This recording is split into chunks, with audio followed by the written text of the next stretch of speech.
E aí pessoal, tudo bem? Então hoje nós vamos revisar aí rapidamente o reino plant, a evolução, né, revendo aqui as características que deram mais vantagens e o que elas trouxeram para as plantas nesse processo, né, rever aí esse cladograma e depois analisaremos com um pouco mais de detalhes as angiospermas, beleza? Então vamos lá, começar do começo, né, as algas verdes, né, que é o grupo que semelhante aí das algas verdes atuais, que teria sido lá no passado ancestral, né, que deu origem às plantas, às vegetais, né, ao reino plant. Né, e a característica aí principal seriam os embriões pluricelulares. Né, e claro, aquele ciclo de vida específico também, com alternância de gerações e os gametas diferenciados. Né. Então, o primeiro grupo que surge aqui seriam as briófitas, ou os musgos, né? Onde você tem ali a fase duradoura sendo o gametófito, que produz gametas, e a fase temporária, que vai produzir os esporos. Né? Dependendo bastante da água, tanto para sua reprodução, por causa da fecundação dos gametas, quanto pelo transporte de água, né, que é sem vasos condutores, precisa ser feito de célula a célula. Né? Que muda com o aparecimento desses vasos condutores, que permitem com que as pteridófitas tenham um transporte muito mais eficiente, formando folhas longas, caules e raízes. Né? Apesar de que a maioria das samambaias hoje em dia são de pequeno porte, né, no passado formaram as primeiras florestas de samambaias e seus parentes, né, as outras pteridófitas. No entanto, a reprodução ainda permanece por esporos, nessa fase aqui que é o esporófito, né, que seria equivalente a essa parte aqui, e o gametófito é temporário, né, é semelhante a uma hepática, que é um parente das briófitas, né, é um tipo de briófitas, né, que é temporário e surge em lugares úmidos, né, a partir dos esporos que são liberados pelos soros, que são aqueles pontinhos que aparecem debaixo das folhas das samambaias. Né. E daí do protalo surgem depois, né, a partir da reprodução sexuada, da fecundação dos gametas, né, surge o esporófito novamente. Bom, isso muda com o surgimento das sementes, né, que associado aos vasos condutores que permitem a condução da seiva por longas distâncias e da água também, né, as sementes liberam a fase da reprodução, né, daquela necessidade da água para a fecundação dos gametas. Por quê? Porque o surgimento da semente envolve a produção, a retenção, né, do esporo feminino na planta mãe, que seria o esporófito. Né?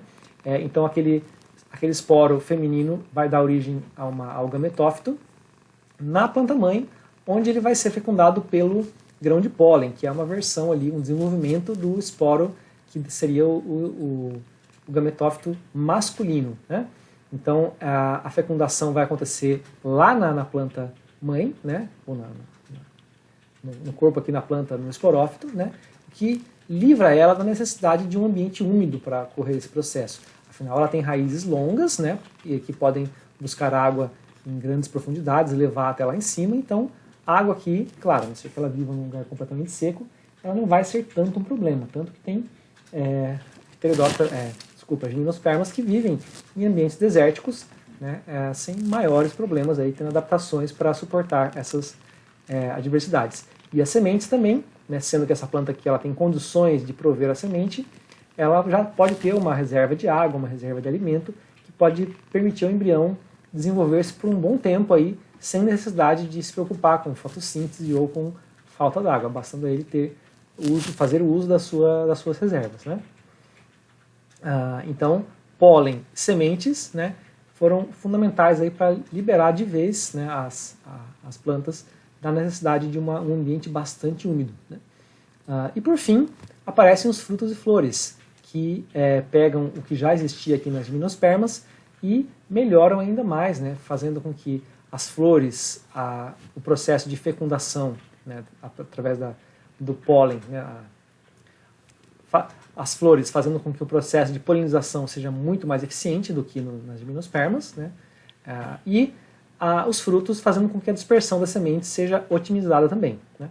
Então, a maior parte das plantas que nós conhecemos hoje são as angiospermas, que dominam as paisagens na maior parte do mundo. Né. em algumas florestas ainda de pinheiros que existem, né, mas a maior parte delas são dominadas por angiospermas. E agora a gente vai ver por quê. Bom, então, como a gente viu, né, uma das etapas super importantes aí das angiospermas que permitiu com que elas dominassem o nosso planeta, né, em termos de vegetação, é a presença da flor. Né? Então, o que é uma flor? Uma flor nada mais é do que um mecanismo, né, uma estrutura que facilita a polinização. Né? Claro, tem várias formas pelas quais ela faz isso, mas a principal, a mais comum, né, é ao promover, facilitar, né, a chegada do grão de pólen, né, da parte masculina ali, da antera, né, até a parte feminina, né, cuja entrada aqui seria no estigma. Tá? Então, como que ela faz isso? O exemplo clássico é justamente sinalizando, através de pétalas bastante coloridas, né, e fornecendo algum tipo, além do atrativo visual, algum tipo de alimento, como o néctar, né, que frequentemente aparece aqui na base aqui do receptáculo. Né.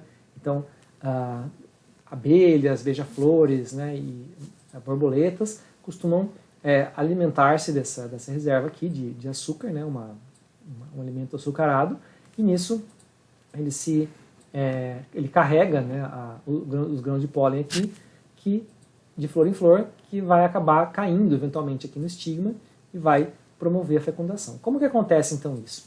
O grão de pólen, né, ele é produzido aqui na parte masculina, né, na antera, nessa cápsula aqui, e ao cair aqui no estigma, ele vai germinar, né, dando origem aqui ao gametófito masculino, que vai, ao invés de crescer no solo, né, então esse processo que acontece lá nos pinheiros, né, nas gimnospermas, ele vai crescer aqui dentro da planta feminina e vai alcançar aqui, né, esse aqui seria o gametófito feminino, né, que a gente chama de óvulo. Ele vai crescer aqui dentro e vai ocorrer a fecundação.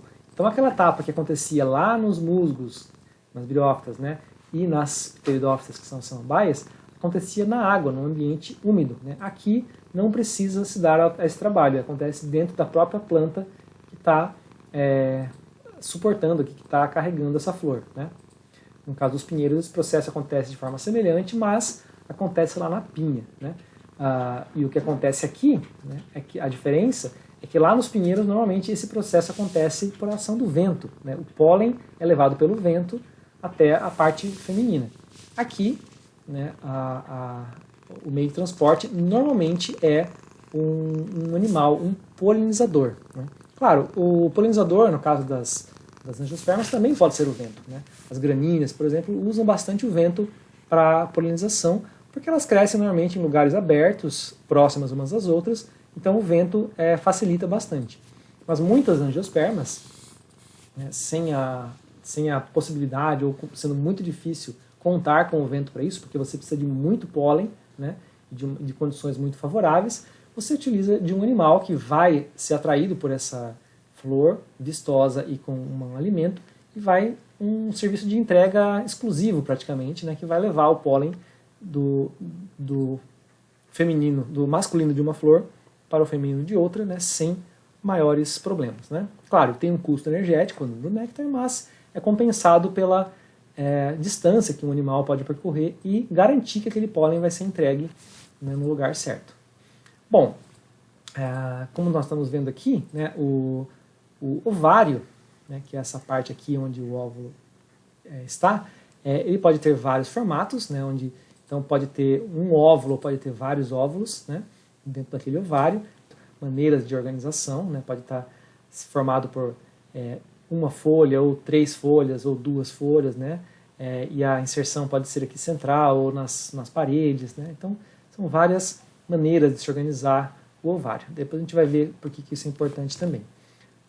E também há várias maneiras pelas quais essas flores podem se organizar numa planta. Né? Então, claro, a gente está vendo aqui a estrutura de uma flor, né?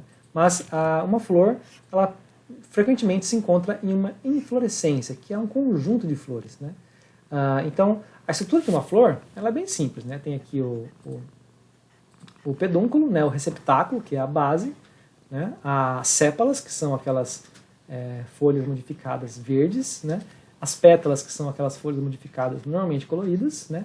E o pistilo, que é a parte feminina, né? Que é uma ou mais folhas modificadas, e o estame também, que são folhas modificadas, que são a parte masculina.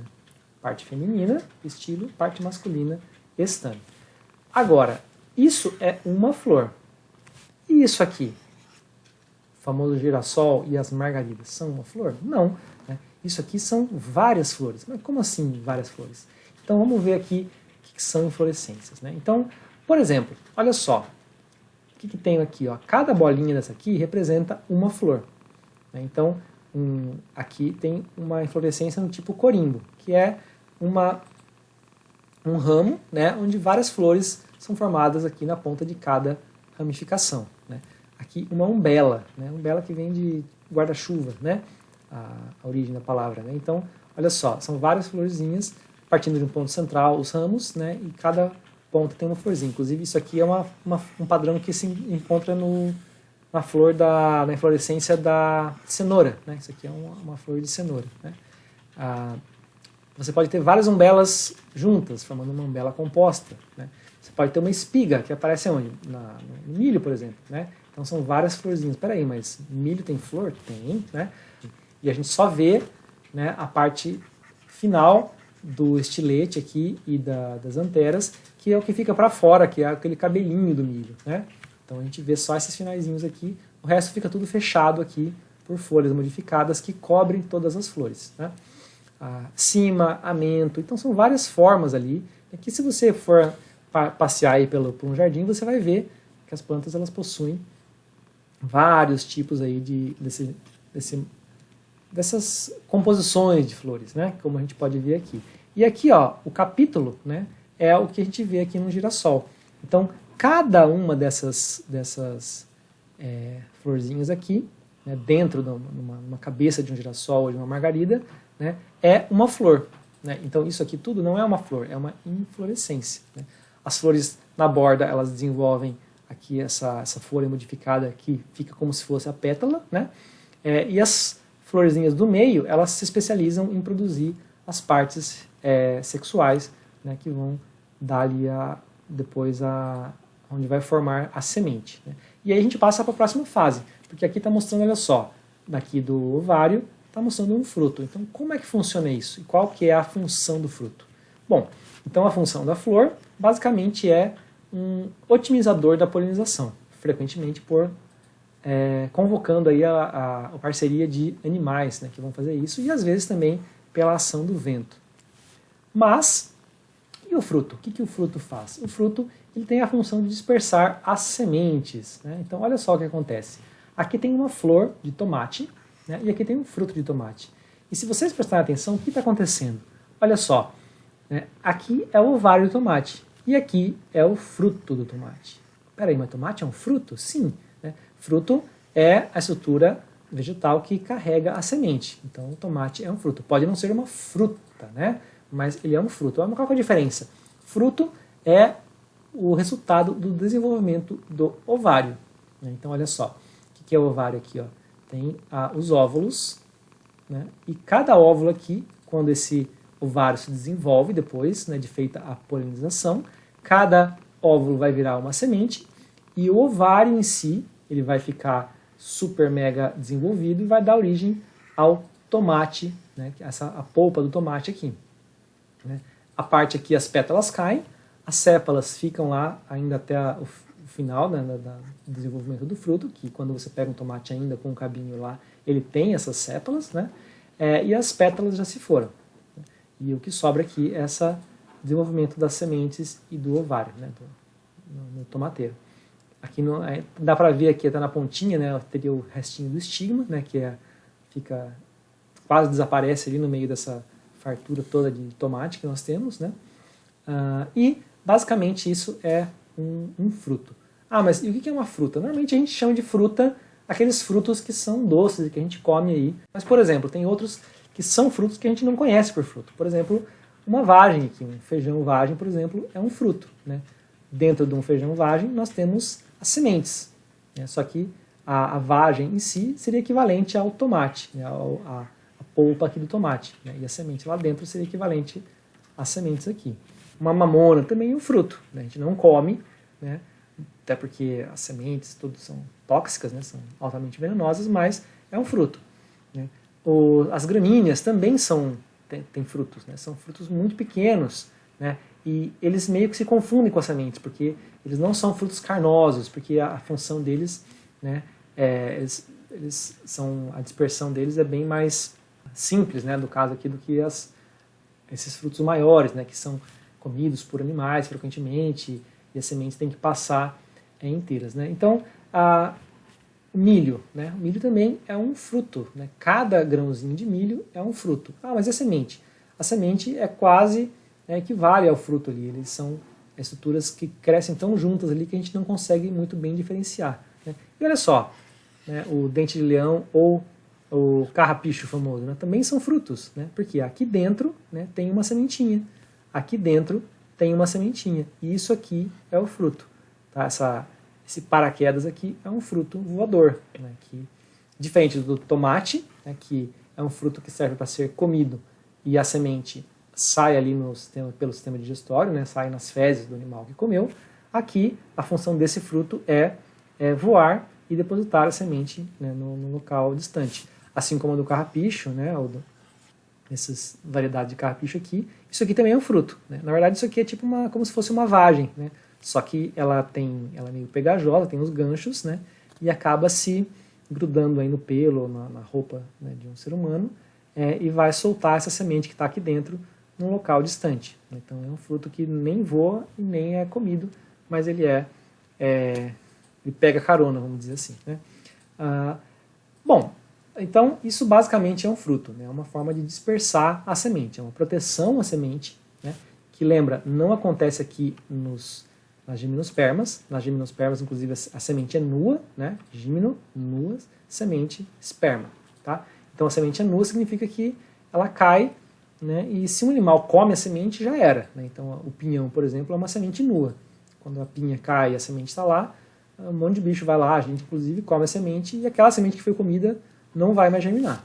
Agora, quando você come um tomate, quando você come uma macieira, por exemplo, né, uma maçã, a semente, normalmente ela é descartada, ou ela sai inteira depois da digestão, e o que você come, então a planta ela fornece um material para o animal comer, né, que vai servir de alimento para ele, afinal é o pagamento pelo serviço. Em troca, digamos, ele leva a semente, né, muitas vezes para lugares distantes, né, para ela poder germinar. Então auxilia muito na dispersão das plantas. Isso na estratégia, falando da estratégia de fruto comestível, né. Nos frutos secos, né, tem outras variedades ali. Tem alguns frutos que são feitos para serem dispersos pela água, né, como o coco, por exemplo, que ele tem uma capacidade grande de boiar, né? E também, nem tudo que a gente vê, que a gente chama de fruta, é um fruto, mas muitos podem ser conjuntos de frutos ou infrutescências. Então, por exemplo, o abacaxi. O abacaxi não é um fruto só, né? Cada gominho desse aqui seria um fruto, né? E eles crescem juntos, bem próximos uns dos outros, formando uma infrutescência, assim como o figo, né? O figo, ele é como se fosse, né, um fruto de um capítulo, só que esse capítulo ele é fechadinho aqui, né? Então, quando a gente olha dentro de um figo, cada uma dessas bolinhas aqui é um fruto, né? Então isso aqui é uma infrutescência, um fruto conjunto aí de vários frutos, assim como o morango, né? O morango, cada uma dessas bolinhas que a gente vê aqui, naquelas pintinhas do morango, é um fruto.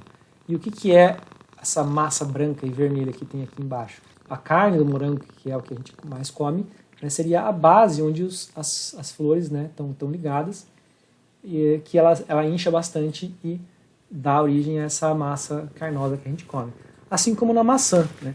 A maçã seria o que a gente chama de um pseudofruto, porque o fruto em si, né, ou a massa carnosa que a gente come, não é o ovário, mas é o receptáculo floral, né, a parte que segura ali, antecede ali o ovário, que sustenta o ovário, né? Então é uma questão de denominação apenas. Então a botânica e a culinária muitas vezes tem ali uma certa confusão de termos, né? Então, por exemplo, isso aqui, né, um fruto em forma de vagem é o que a gente chama de fruto do tipo legume, né? Que não corresponde ao que a gente chama de legume na cozinha. Né? Sopa de legume você vai pôr cenoura, chuchu, vai pôr batata, mas nada disso é um legume. Né? Legume é vagem, legume é amendoim, né? Amendoim é uma leguminosa, a soja, né? O feijão é uma leguminosa, né? Que vem dentro aí de vagens. Né? Bem, então vimos aqui a função da flor e do fruto, né? Que auxiliaram ainda e fizeram com que as angiospermas pudessem se estabelecer como o grupo de plantas dominantes na superfície terrestre aí, né? Hoje em dia, né? Porque flores e frutos deram muita vantagem para ela, tanto na polinização, né? Que permitiu elas serem muito eficientes na polinização, quanto na dispersão das suas sementes. Né? Então esses mecanismos de auxílio à dispersão de sementes foram muito eficientes e permitiram que elas se espalhassem de forma sem precedentes ali, dominando o espaço que até então era ocupado pelas gimnospermas, certo? Beleza, e até a próxima.